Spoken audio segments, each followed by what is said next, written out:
네, 이 모든 사람마다 이 푸림의 날들, 바로 푸림절이 있어야 합니다.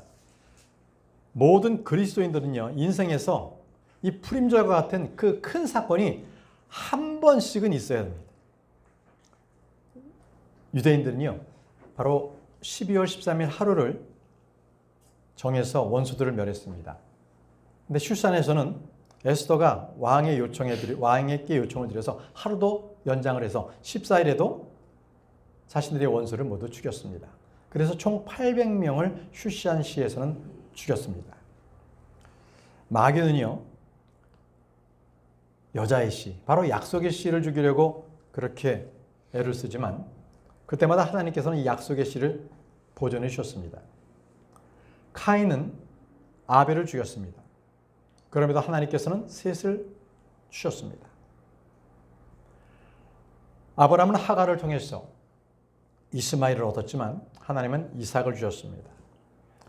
에서는 야곱을 죽이려고 했지만 하나님께서는 야곱을 보존해 주셨습니다.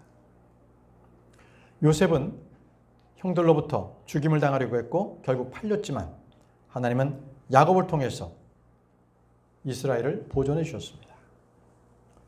파라오는요, 이스라엘 남자들을 모두 죽이려고 했지만 하나님께서는 그들을 보존해 주셨어요. 이토록 하나님께서는 보호하시고 지키시는 하나님이십니다. 바로 보존하시는 하나님. 이스라엘 백성들이 이렇게 고백했습니다. 여호수아 24장 17절 말씀에 이는 주 우리 하나님께서 저희와 우리 조상들을 이집트 지역에서 곧 속박의 집에서 데리고 올라오신 분이시기 때문이니 그분께서 저희의 목전에서 그 위대한 표적을 행하셨고 저희가 갔던 모든 길 가운데서 또 저희가 통과한 모든 이들 사이에서 저희를 보존하셨나이다. 자, 따라하겠습니다. 저희를 보존하셨나이다. 보존하셨나이다. 그렇습니다. 하나님께서는 보존하시는 하나님이십니다. 하나님께서 자신의 백성을 지키시고 보존하십니다. 하나님은 다윗을 보존해 주셨습니다. 다윗의 생명을 누리는 그 사울 왕으로부터 그리고 원수들로부터 다윗을 보존해 주셨습니다. 사무엘하 8장 6절 말씀에 그때 다윗이 주둔군들을 다마스쿠스의 시리아에 두었더라. 그러자 시리아인들이 다윗에게 종들이 되어 선물들을 가져왔더라. 그런지 주께서 다윗이 어디로 가든지 그를 보존하셨더라. 그를 보존하셨더라. 주께서는 보존하시는 분이십니다. 그래서 다윗이여 주님을 나의 망대요, 나의 산성이요, 나의 요새요, 나의 반석이라고 말씀했던 것입니다. 우리 주께서는요, 하늘을 만드시고 하늘들의 하늘을 만드시고 모든 군대와 땅에 있는 것과 그 안에 있는 것과 바다와 바다 안에 있는 것, 그 모든 것들을 만드시고 보존하시는 분이십니다. 보존하시는 하나님, 그것이 바로 우리가 여태까지 공부해왔던 에스더기의 핵심입니다. 뭐라고요? 보존하시는 하나님, 그것이 에스더기가 말하고자 하는 것입니다. 비록 에스더기에는 하나님이라는 단어가 한마디도 나오지 않더라도 그 모든 일을 이루시는 분은 하나님이시다라는 것을 보여주고 있는 것입니다. 자, 오늘 본문 말씀 보겠습니다. 에스더기 9장 20절입니다. 이후에 모르드케가 이런 일들을 기억하였고 가깝든지 멀든지 아수레수르의 왕의 모든 속주들에 있는 유대인들 모두에게 편지를 보냈는데, 자, 모르드케가 유대인들 자기 종족들에게 편지를 보냈습니다. 왜 편지를 보냈어요? 그것은 모르드케가 이 일의 증인이었기 때문에 그렇습니다. 애초에 하만의 그러한 모든 악한 계획으로 인해서 유대인들은 모두 한 날에 쫓게 되어 있었습니다. 그럼에도 불구하고 그날이 구원의 날이 된 겁니다. 그것을 잊지 말자는 겁니다. 하만의 음모와 하만의 그 멸망의 위기에서 우리를 보존하신 하나님, 그것을 지키자는 겁니다. 그래서 모르드케는 그 일의 증인이 되어서 모든 유대인들에게 편지를 보낸 것입니다. 편지를 보낸 거예요. 그날을 잊지 말자. 그날을 잊지 말자. 근데 그냥 잊지 맙시다 그러면 사람은요, 금방 또 잊어버려요. 그렇기 때문에 날을 정한 겁니다. 이스라엘이 보통 하나님의 은혜를 잊지 않도록 정하는 것이 두 가지가 있습니다. 하나는 노래하는 거예요. 노래로서 하나님의 은혜를 잊지 않는 것, 그게 바로 시편입니다. 또 한 가지는 절기를 정하는 거예요. 날을 정하는 거예요. 이날 이날은 어떻게 하자. 하나님께로부터 받은 명령에 따라서 이는 어떻게 하자. 또 예루살렘에 올라가자. 이것이 바로 절기입니다. 시편과 절기. 이 두 가지가 바로 이스라엘 백성들이 하나님께서 보존하시는 것을 잊지 않도록 하기 위해서 그들이 만들고 지킨 것입니다. 여러분, 이 명절이라는 것은 우리가 생각하듯이 그냥 놀고 먹고 끝나는 그런 날이 아닙니다. 항상 그 날을 통해서 기억하라는 겁니다. 특별한 날, 그 날을 기억하라는 거예요.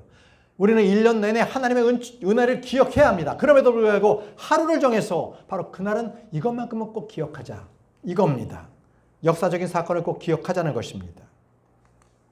21절 말씀 보겠습니다. 그들 사이에 이것을 확립하고자 함이니 곧 그들이 매년 아달월 14일과 바로 그 15일을 지키되 14일 15일은 바로 희열의 날입니다. 그날이 바로 푸림의 날들입니다. 푸림절입니다. 그들은 이날 원래 죽게 돼 있어요. 죽었던 목숨이었습니다. 그럼에도 불구하고 주님께서 그들을 보존하셨기 때문에 멸망의 날이 구원의 날로 바뀐 역사적인 날입니다. 이 날을 기억하자는 것입니다. 이 날을 기억하자. 주님의 구원과 구주를 기억하자는 것입니다. 여러분, 우리는 어떤 것을 지킵니까? 신약교회에서는요, 고난주간 없습니다. 부활절 없습니다. 크리스마스 없습니다. 추수감사절도 우리는 지키지 않습니다. 대신에 우리는 주의 만찬을 통해서 그것을 행하고 주님께서 하신 일을 기억합니다. 오늘도 우리는 주의 만찬에 갔습니다. 고린도전서 11장 24절에서 25절 말씀을 제가 읽겠습니다. 그리고 그분께서 감사들을 드리셨을 때 친히 그것들을 찢으시고 말씀하시기를 받아서 먹으라. 이것은 너희를 위하여 찢긴 나의 몸이라. 나를 기억하는 가운데 이것을 행하라 하셨느니라. 주님께서 빵을 주시면서 찢어주시면서 이것을 찢긴 나의 몸이라고 하셨습니다. 이것을 기억하고 이것을 행하라는 거예요. 늘 항상 행하라는 거예요. 기억하라는 겁니다. 그분께서 만찬을 드신 후에 같은 방식으로 또한 그분께서 잔을 취하시며 말씀하시기를 이 잔은 나의 피로 새는 새 유언 언약이라. 너희가 그것을 마실 때마다 너희는 나를 기억하면서 이것을 행하라 하셨느니라. 식사 이후에는 포도즙이 든 그 잔을 드셨어요. 이것을 취하라고 말씀하셨어요. 그리고 이 잔에 든 이 포도즙은 나의 피다. 이것은 너와 내가 새롭게 언약을 맺는 새 유언 언약이라. 유언 언약. 내가 죽는데 죽은 이후에 발생할 수 있는 효력이 바로 이 피를 상징하는 이 포도즙. 이것이 언약이라는 거예요. 우리에게 새로운 언약, 뉴 테스타먼트, 신약을 주신다는 거예요. 신약. 여러분, 주의 만찬이라는 것은 나를 기억하라는 거예요. 나를 기억하고 행하라는 거예요. 나가 누굽니까? 주님입니다. 주님을 기억하고 행하는 것, 바로 그것. 예수 그리스도를 깊이 생각하십시오. 예수 그리스도를 깊이 기억하십시오. 우리는 주님의 사건을 기억하고 그 사건을 통해서 그 일을 행하신 주님을 기억하는 것입니다. 사건보다 중요한 것은 그 일을 행하신 분이십니다. 바로 주님이십니다. 푸림절이 바로 그런 겁니다. 주님을 기억하는 것, 그것이 바로 푸림절입니다. 22절 말씀 보겠습니다. 유대인들이 자신들의 원수들로부터 안식한 날들로 지키고 그들에게 슬픔에서 즐거움으로 애곡에서 좋은 날로 바뀐 날로 지키라는 것이라. 이는 그들로 하여금 그 날들을 잔칫날들과 희열의 날들과 서로 자기 몫의 음식들을 보내는 날들과 가난한 자들에게 선물들을 보내는 날들로 삼게 하려 함이라 라고 말씀하셨습니다. 이게 뭡니까? 푸림절이 무엇인가라는 것을 딱 정의한 거예요. 디파인한 겁니다. 푸림절이란 이런 것이다. 6가지가 나옵니다.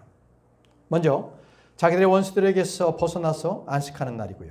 슬픔이 변해서 기쁨이 날이 된 것이고요. 애곡이 변해서 좋은 날이 된 것, 이것입니다. 이것이 바로 하나님에 관한 것을 3가지를 적었어요.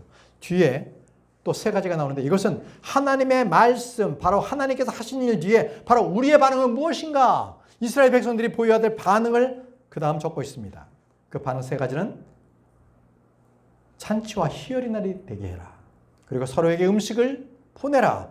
가난한 자들에게는 선물을 보내줘라. 이것이 바로 푸림절의 6가지의 정의입니다. 제가 만약에 시험을 출제하는 출제위원이라면 이 6가지를 대라고 출제할 거예요. 푸림절이 무엇을 하느냐인가. 근데 이 푸림절은요, 일반 명절과는 아주 독특하게 다릅니다. 보통 유대인들이 절기를 지킨다는 것은 보통 제물을 드린다든지 예루살렘 성전에 올라가서 또는 예배를 드린다든지 뭔가를 봉헌하는 바로 그런 것들인데, 이 명절은, 푸림절은 그런 게 아니라는 거예요. 그런 게 아니라는 거예요. 이들은 뭔가 제사장들이 율법에 기록된 무언가를 해야 되는 그런 명절이 아닌 겁니다. 이날은 도리어 하나님께서 이루신 그날, 그것을 기뻐하는 날이에요. 기뻐하는 날. 저는 여러분들에게 묻고 싶어요. 여러분들에게 이렇게 기쁜 날이 있습니까? 정말 이렇게 기뻐해야 되는 그 날이 여러분들에게 있었느냐는 거예요. 우리는요, 모두 다 죽게 되는 그러한 사람이 되었습니다. 그런데 우리가 주님을 믿는 순간 그 죽음에서 영원한 생명을 얻게 됐습니다. 예수 그리스도께서 바로 십자가와 그 부활을 통해서 바로 저와 여러분들에게 푸림의 날을 주신 겁니다. 푸림의 날. 모든 성도들이 영원히 보존해야 될 바로 그 주 하나님의 역사하신 갈보리 십자가를 기억해야 합니다. 그것은 바로 우리들의 푸림의 날입니다. 23절 말씀 보겠습니다. 23절. 이에 유대인들은 그들이 시작한 대로 또 모르드케가 그들에게 기록한 대로 행하는 것을 수락하였더라. 자, 유대인들은 그들이 시작한 대로라고 했습니다. 그러니까 모르드케가 편지를 보내기 이전에 벌써 유대인들은 이미 즐거운 날로 삼았다는 것입니다. 잔치하는 날로 삼았다는 것입니다. 그런데 모르드케가 편지를 보내자 아예 그것이 확정됐다는 거예요. 아예 절기로서 확정이 돼서 그렇게 지키게 됐다는 것입니다. 공식 명절로 등록하게 됐다는 거죠. 24절입니다. 이는 모든 유대인들의 원수 아각족 함므다다의 아들 하만이 유대인들을 대적하고 그들을 멸하라고 계책을 고안했고 풀을 곧 제비를 던져서 그들을 진멸시키고 그들을 멸하였기 때문이라. 자, 이 아각족 함므다다의 아들 이 그 하만이 말이죠. 풀을 던졌어요. 풀을 던져가지고 좋은 날을 뽑았잖아요. 그죠? 이 풀을 던졌다. 이게 바로 푸림절입니다. 그래서 푸림절이라는 이름이 붙여진 거죠. 이 아각족 함므다다. 이거는 이 사람은요. 아주 지금도 유대인들이 가장 미워하는 사람이에요. 아주 싫어하는, 증오하는 사람입니다. 고대에 파라오가 있었다면 근대에는 히틀러가 있습니다. 그리고 바로 페르시아 제국의 때에 있었던 바로 그 하만을 유대인들은 잊지 못합니다. 지구상에서 유대인들을 없애버리자. 바로 그것은 여자의 씨를 없애버리겠다는 거예요. 장차 오실 예수 그리스도를 태어나지 않도록 만들어버리겠다는 겁니다. 그것이 바로 사탄의 계략입니다. 여자의 씨를 제거한다. 그것은 앞으로도 계속 그 일이 일어날 거예요. 유대인들을 계속적으로 죽일 겁니다. 바로 대환란 때 짐승, 용, 바로 이들이 그 일들을 해나가는 거고 하만은 그 예표를 보여준 겁니다. 25절 말씀입니다. 그러나 에스더가 왕 앞에 갔을 때 유대인들을 대적하여 하만이 고하는 그 사악한 계책이 자기 자신의 머리 위로 되돌려져야 할 것과 그와 그의 아이들이 교수대 위에 매달려야 할 것을 왕이 편지를 통하여 명령하였더라. 자, 하만은요, 자기의 사악한 계책을 썼는데, 그런데 도리어 그 계책이 자기 머리 위로 돌아오게 된 거고, 자기 10아들도 교수대 위에 매달리게 된 겁니다. 그것이 왕이 그렇게 명령했어요. 애초에 왕 앞에 나간 하만은요, 유대인들을 멸할 계획을 가지고 나갔었습니다. 그런데 에스더는요, 왕 앞에 나갈 때 유대인들을 구출하게 나갔어요. 자, 그러면 왕 앞에 나간 사람이 몇 명이에요? 2명이잖아요. 왕 앞에 나간 두 사람이 각기 다른 역할을 했습니다. 에스더는 유대인을 구원하기 위해서 왕 앞에 나갔고 하만은 유대인들을 멸하기 위해서 왕 앞에 나간 것입니다. 이건 뭘 얘기해요? 모든 일이 있도록 양면성이에요. 양면성. 마귀는요, 자기의 사역자를 통해서 일합니다. 하나님은 자신의 종을 통해서 일하십니다. 사도들도요, 거짓 사도가 있고 그리스도의 사도가 있습니다. 영도요, 악한 영이 있고요. 그리고 거룩한 영인 성령이 있습니다. 교회도요, 하나님의 교회가 있고요. 사탄의 회당이 있습니다. 성경책도요, 킹제임 성경이 있고요. 부패된 성경들이 있습니다. 모든 게 이렇습니다. 왕은요, 하만이 유대인을 치려고 했던 그 악한 계획을 그의 머리 위로 되돌렸습니다. 이것을 바로 인과응보라고 합니다. 인과응보. 바로 뿌린 대로 거둔다는 것이죠. 갈라디아서 6장 7절에 속지 말라 하나님께서는 농락당하지 아니하시느니라. 이는 사람이 무엇을 뿌리든지 그가 그것을 또한 거둘 것이기 때문이라. 뿌린 대로 거둔다. 또는 심는 대로 거둔다. 이런 말을 우리가 자주 쓰지 않습니까? 진리입니다. 뿌린 대로 거두는 거죠. 욥기 4장 8절에도요.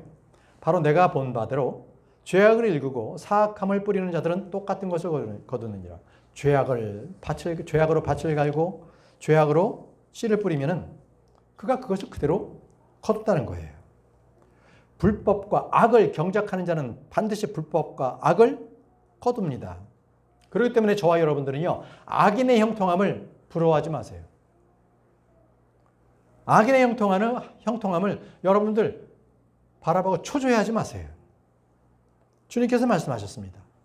잠언 31장 32절, 잠언 1장 31절 32절에 그러므로 그들은 자기 자신의 길들에서 난 열매를 먹을 것이요 자기 자신의 계책들로 채워지리라. 이는 우매한 자들의 돌이켜 떠남이 그들을 살해할 것이요 어리석은 자들의 번영이 그들을 멸할 것이기 때문이라. 그러니까 악인이 차라리 성공하지 않고 형통하지 않았고 번영하지 않았다면 그에게 그렇게 그 모든 것들이 악조건이 일어나지 않을 텐데 도리어 형통이 있기 때문에 그것이 도리어 자기에게 그 악인에게 해가 된다는 것입니다. 하나님은요, 심판하시는 하나님이세요. 하나님은 반드시 사악한 자를 정죄하십니다. 의로운 자에게는 의로 갚으시는 하나님이십니다. 하나님께서는요, 항상 그들이 뿌린 대로 거두게 하시는 그런 갚아주시는 하나님이십니다. 에스더기 9장 26절에서 27절 말씀 보겠습니다. 이러한 이유로 그들이 이날을 푸르의 이름을 따라 푸림이라고 불렀더라. 그러므로 이 편지들의 모든 말들과 이들이 이 사건에 관하여 보았던 것, 곧 그들에게 임한 일에 대한 모든 말들로 인하여 유대인들이 그것을 제정하였고 그들과 그들의 씨와 그들에게 스스로 합류한 자들 위에 그것이 그처럼 끊이지 않도록 할 것을 받아들였으니 곧 그들로 하여금 그들의 문서에 따라 또 그들의 지정의 때에 따라 매년 그 두 날들을 지키게 하려 합니다. 여기서 두 날이 언제예요? 12월 14일, 15일. 이게 푸림의 날입니다. 푸림의 날. 자, 다시 한번 기원이 나오죠. 이 푸림의 날은 왜 지었느냐? 바로 제비를 던졌다 해서 그게 푸르의 이름을 따서 푸림절이라고 그렇게 지어진 것입니다. 푸림절. 그리고 모르드케이 편지에 의해 가지고 그것이 계속적으로 끊이지 않고 이스라엘 백성들 후손에게도 그대로 전달되어서 그들이 지키게 하라 해서 명절로 국경일로 정해진 것이죠. 근데 여기서 독특한 게 하나 있습니다. 자, 여기 화면 한번 보십시오. 중간에 스스로 합류한 모든 자들이라고 되어 있죠. 스스로 합류한 모든 자들. 이게 뭐예요? 유대인은 아니었는데 유대인으로 개종한 자를 얘기합니다. 이들도 푸림절을 지켰습니다. 기쁨의 날을 지켰던 거예요. 자, 이게 무엇입니까? 이방인들도요, 그들도 구원받을 수 있다는 거예요. 구원받을 수 있다. 하나님의 구원은 모든 사람들에게 열려 있다는 것을 말씀하십니다. 그것은 결코 형통이나 어떤 민족이나 신분에 의한 것이 아니라 누구든지 예수 그리스도를 받아들이면 그에게는 구원의 문이 열려 있다는 것입니다. 주님께서 말씀하셨어요. 사도행전 10장 43절입니다. 사도행전 10장 43절에 그분에 대하여 모든 예언자들이 증언하였으니 그 이름을 통하여 그분을 믿는 자는 누구든지 죄들의 사면을 받으리라는 것이라는 거예요. 예수 그리스도의 이름을 믿으면 누구든지 죄들의 사면을 받는다는 거예요. 이것이 바로 예수 그리스도께서 이방인이든 유대인이든 헬라인이든 모든 이들이 다 믿고 구원받도록 구원의 문이 열리도록 해주신 것입니다. 자, 28절 말씀 보겠습니다. 28절입니다. 이 날들이 각각의 세대와 각각의 족속과 각각의 속주와 각각의 도시에 걸쳐 기억되고 지켜지게 하려 하며 이 푸림의 날들이 유대인들 사이에서 끊어지지 않게 하려 하며 그것들의 기념도 그것들의 시로부터 사라지지 않게 하려 합니다. 자, 지금도 이스라엘 수상들은요, 자기들의 민족적 위기가 터지잖아요. 그럼 반드시 이 푸림의 날을 얘기합니다. 푸림절을 얘기합니다. 자주 연설에서 언급합니다. 어떠한 어려움이 닥쳤을 때 우리는 푸림의 날을 기억하자. 하만을 기억하자. 왜? 하나님께서는 반드시 원수를 되갚아 주시는 거예요. 원수가 자기의 꾀에 그대로 완전히 멸망하는 겁니다. 그렇기 때문에 이스라엘 위기가 닥칠 때마다 그들은 푸림절을 기억하게 하는 것입니다. 여러분, 이제 푸림의 날들은 역사적으로 정해졌고 계속 그것을 지켰습니다. 바로 왕비 에스더 때, 모르드케 때에 그것을 정했고 지금으로부터 1500년 전에 그것이 페르시아 제국 때 왕의 칙령으로 내려서 정해졌던 것입니다. 자, 이제 에스더기 9장 29절에서 30절 말씀 보겠습니다. 에스더기 9장 29절에서 30절. 그때 아비하일의 딸 왕비 에스더. 자, 왕비 에스더가 누구의 딸인지 여기에서 나옵니다. 아비하일의 딸이라고 합니다. 유대인 모르드케가 모든 권위를 가지고 기록하여 푸림에 관한 이 두 번째 편지를 확정하였더라. 그런 다음에 그가 모든 유대인들과 아수레스 왕국의 127개의 속주들의 화평과 진리의 말들로 그 편지들을 보내었다고 했습니다. 자, 아비하일의 딸 왕비 에스더 그리고 유대인 모르드케가 모든 권한을 가지고 글을 써서 편지를 보냈습니다. 그런데 편지를 보낸 대상이 두 종류입니다. 한 종류는 유대인이고요. 한 종류는 모든 속주에 있는 127개 속주에 있는 이방인들입니다. 이 말은 유대인과 이방인은 분명히 구분이 된다는 겁니다. 자, 아비하일의 딸 왕비 에스더 그리고 유대인 모르드게는요, 이때 유대인의 구원자로서 쓰임을 받았습니다. 그리고 그들은 편지를 써서 바로 이 날을 기억하게 했던 것입니다. 그래서 페르시아 제국 때의 그때의 유대인들을 위해서 이 푸림절이 결정이 됐는데 모든 속주, 117개에 있는 속주에 있는 모든 이방인들에게도 다 전했다는 것은 바로 그때가 페르시아 제국에 있는 모든 이들은 유대인들의 명절을 알고 있으라 하고 아예 명문화를 시킵니다. 법으로 지정을 한 겁니다. 자, 31절 보겠습니다. 31절. 그들의 지정된 때들에 이 푸림의 날들을 확정하였으니 유대인 모르드케와 왕비 에스더가 그들에게 명령하였던 것에 따라 곧 그들이 그들 자신을 위하여 또 그들의 씨를 위하여 금식 같은 것들을 행하고 그들이 부르짖었던 일들을 칙령으로 정했던 것에 따라 확정하였더라. 자, 에스더가 전에는요, 유대인들에게 금식하고 부르짖을 것을 원래 단독적으로 명령을 했었잖아요. 그래서 슈산에 있었던 모든 유대인들은 3일 낮, 3일 밤을 금식하고 기도했지 않았습니까? 그런데 그때는 금식하면서 기도했는데 지금은 어때요? 즐거운 날로 삼으라는 거예요. 14일과 15일을 푸림의 날로 정하고 잔치하는 날로 삼으라는 거예요. 여러분, 우리는 인생에 있어서 금식하고 기도의 날이 있다면 그 이후에는 기뻐하고 즐거워하는 날이 당연히 있게 되는 겁니다. 금식하고 부르짖었던 사람들은 그 후에는 반드시 기뻐하고 즐거워하는 그 푸림의 날도 있다라는 말씀입니다. 여러분들에게 여러분의 인생에 있어서 어떤 날이 그렇게 기쁜 날이 되었는지 한번 생각해 보시기 바랍니다. 여러분들에게 분명히 푸림의 날들이 있을 것입니다. 32절입니다. 그래야 에스더의 칙령이 푸림에 관한 이 일들을 확정하였더라. 그리고 그것이 책 안에 기록되었더라. 여러분, 이 책에 기록되었다는 것은 에스더기 9장 2절에 나오는 그 책을 말합니다. 바로 왕들의 연대기들의 책에 기록되었다는 거예요. 역사책에 기록되었다는 것입니다. 역사책에 기록되었다. 페르시아의 역사책입니다. 그래서 에스더는요, 그 민족을 위해서, 자기 민족을 위해서 어떻게 일했는지를 바로 페르시아의 역사책에 소상하게 왕들의 연대기책에 기록됐다는 것입니다. 여기까지가 에스더기 9장 말씀입니다. 이제 에스더기 10장은 3절입니다. 3절이 남아있는데, 자, 에스더기 10장으로 넘어가겠습니다. 에스더기 10장 1절 말씀 보겠습니다. 자, 성경 펴십시오. 에스더기 10장 1절 말씀 함께 읽겠습니다. 자, 에스더기 10장 1절 말씀 읽겠습니다. 시작. 이후에 아하수에스로 왕이 육지와 바다의 섬들의 공세를 부과하였더라. 자, 이 공세를 부과했다는 것은 굉장히 권력이 크다는 것을 얘기합니다. 그러니까 아직 공세를 부과하지 않은 바로 그 지역까지도 공세를 부과했다는 것은 아하수에스로 왕이 제국의 왕으로서 굉장히 막강했고 권력이 아주 대단했다는 것을 말합니다. 만약에 아하수에스로 왕이 그리스를 침공만 했다면 그의 권력은 더 오래 갔을 것입니다. 자, 그의 건재함, 영광과 권력이 대단했다는 것을 이게 보여줬는데, 여러분, 어느 나라든지요, 유대인들에게 친 정책을 쓰잖아요. 그러면 그 정책을 쓴 그 나라는 부강해요. 반드시 그렇습니다. 미국을 보세요. 미국이 왜 부강합니까? 친 이스라엘 정책을 쓰기 때문에 그렇습니다.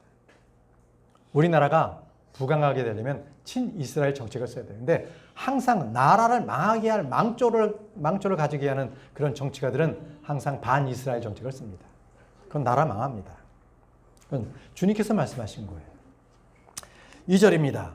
그리고 그의 권세와 그의 막강함에 관한 그의 모든 행적들과 모르드케의 위대함에 대한 선언과 왕이 그를 어디까지 승진하게 하였는지, 그것들이 메디아와 페르시아 왕들의 연대기들의 책 안에 기록되어 있지 아니하냐.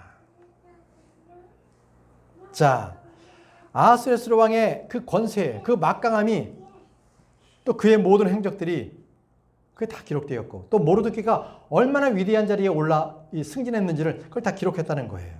그 책에. 메디아와 페르시아 왕들의 연대기 책. 여러분, 이걸 보면서 말이죠. 메디아와 페르시아의 왕, 이 제국은 실제 있었던 거 아니에요. 그런데 이 역사책에 그 나라의 역사가 기록되어 있다는 거예요. 이건 뭐예요? 성경은요, 그냥 꾸며낸 우화나 설화가 아니라는 거예요. 전설이 아니라는 겁니다. 우리가 보는 이 성경은 사람이 창작해낸 게 아니라는 겁니다. 실제 역사적 사건과 그 인물 속에서 주님께서 말씀하시고 일하시고 그 사건을 기록해 놓은 것이 바로 성경입니다. 바로 너희가 보고 있는 그 왕들의 연대기 책 안에 기록되어 있지 않느냐라는 것은, 여러분들이 보고 있는 역사책에 똑같이 기록되어 있지 않느냐라고 하나님께서 반문하고 계시는 것입니다. 기록되고 있다. 3절 말씀입니다. 이는 유대인 모르드케가 아하수에스로 왕의 다음이 되었고 유대인들 사이에서 위대했으며 그의 백성의 번성을 추구하고 그의 모든 씨에게 화평을 말함으로써 그의 형제들의 무리로부터 기꺼이 받아들여졌기 때문이라. 3절이 마지막 절이에요. 에스더기의 마지막 절인데, 아하수에스로 왕이 모르드케를 얼마나 그를 위대하게 세웠는지, 그리고 모르드케가 그 백성들을 얼마나 그들로부터 받아들여주고 얼마나 그 백성을 번영하게 했는지를 그렇게 기록하고 있습니다. 모르드케는요, 총리가 된 겁니다. 왕 다음이지 않습니까? 이집트의 총리는 요셉이었습니다. 바벨론의 총리는 바로 다니엘이었습니다. 그런데 모르드케가 아하수에스로 왕 다음 되는 바로 그러한 자가 되었습니다. 모르드케가 어떤 사람이었습니까? 처음에 그는요, 왕의 대문을 지키는 그런 내시에 불과했습니다. 그런데 이제 그가 대제국의 총리가 된 것입니다. 가장 위대한 자가 되었어요. 여러분, 여기서 위대하다는 말, 이것은 큰 자가 되었다는 거예요. 큰 자. 지위와 권세가 높은 자가 되었다는 것입니다. 여러분, 그럼 누가 위대합니까? 여러분, 하늘의 왕국에서는 누가 위대한 자입니까? 그것은 바로 주의 명령대로 행하고 가르쳐 지키는 자입니다. 그 사람을 바로 하늘의 왕국에서는 가장 위대한 자라고 불립니다. 자기를 어린아이처럼 낮추는 자, 그가 위대한 자입니다. 세상에서는 위대한 자는요, 군림하고 지배합니다. 그러나 하늘의 왕국에서는요, 위대한 자는 종처럼 섬깁니다. 종이 되어야 합니다. 마태복음 23장 11절 말씀에 오직 너희 가운데 가장 위대한 자는 뭐라고 되라고요? 너희의 종이 되라고 했습니다. 너희의 종이 되라. 그가 바로 하늘의 왕국에서 위대한 자가 되는 겁니다. 세상과는 정반대죠. 주님께서는 마태복음 20장 26절에서 27절 말씀에 이렇게 말씀하셨습니다. 그러나 너희 가운데서는 그리하지 말지니라. 오히려 너희든 누구든지 너희 가운데서 위대하게 되고자 하는 자는 너희를 섬기는 자가 될지어다. 그리고 너희 가운데 누구든지 으뜸이 되고자 한다면 그는 너희의 종이 될지어다. 위대해지고 으뜸이 되고 싶다면 섬기는 자, 종이 되라고 말씀하십니다. 정반대입니다. 정반대. 모르드케는 왕을 잘 섬겼습니다. 자기의 백성을 섬기는 자가 되었습니다. 그가 위대한 자가 되었습니다. 형제들에게 인정을 받게 됐습니다. 그리고 그는 자기의 백성들을 번영시키고 그리고 자기의 모든 씨에게 화평의 말을 했습니다. 여러분, 우리는 이 시대에 자신을 헌신해서 주를 위하여 일하고 주의 형제를 위해서, 자기 형제를 위해서 일해야 되는 사람. 바로 이것이 바로 저 하늘에서 가장 위대한 자가 되는 것을 깨달아야 합니다. 여러분, 우리가 이 땅에서 주를 위하여 일하고 자기 형제를 위해서 힘쓴다고 해서 그것이 헛된 일, 쓸모없는 일이 아니라는 것입니다. 반드시 저 하늘의 왕국이 이 땅에 임할 때에 하나님께서 가장 큰 것으로 우리에게 보상해 주신다는 것입니다. 우리는 그때 왕과 제사장으로서 이 땅을 통치하게 됩니다. 그렇기 때문에 우리가 지금 받는 이 고난은 앞으로 나타날 그 영광과 좋게 비교할 수가 없습니다. 로마서 8장 18절입니다. 로마서 8장 18절. 자, 우리 한번 읽겠습니다. 로마서 8장 18절입니다. 시작. 이는 이 현 시대의 순환들이 우리 안에 나타날 영광과 비교될 만한 가치가 없다고 내가 간주하기 때문이라. 자, 지금 받고 있는 이 고난, 이 순환들은 결코 장차 나타날 우리의 영광과는 비교할 수가 없다는 겁니다. 현재 우리가 받는 고난은 우리는 앞으로 이번에는 더 훨씬 월등하고 영존하는 그러한 영광의 무게를 우리가 받게 된다는 것입니다. 고린도후서 4장 17절 말씀에 이는 한순간에 불과한 우리의 이 가벼운 고난이 우리를 위하여 훨씬 더 월등하고 영존하는 영광의 중량을 이루기 때문이라고 말씀하셨습니다. 이것이 바로 이 시간 우리에게 주는 고난의 유익입니다. 우리에게 주는 고난의 유익이 바로 이것입니다. 바로 영존하는 영광의 무거운 것을 우리에게 주십니다. 앞으로 우리에게 나타날 그 모든 것들은 지금 우리가 당하는 이 어려움과는 비교할 수 없을 정도로 큰 영광을 주십니다. 요셉 보세요. 요셉이 총리가 되기 전에 그는 13년간 종살이 하다가 더 낮아지는 죄수 신분에서 그는 감옥에 갇히게 되었죠.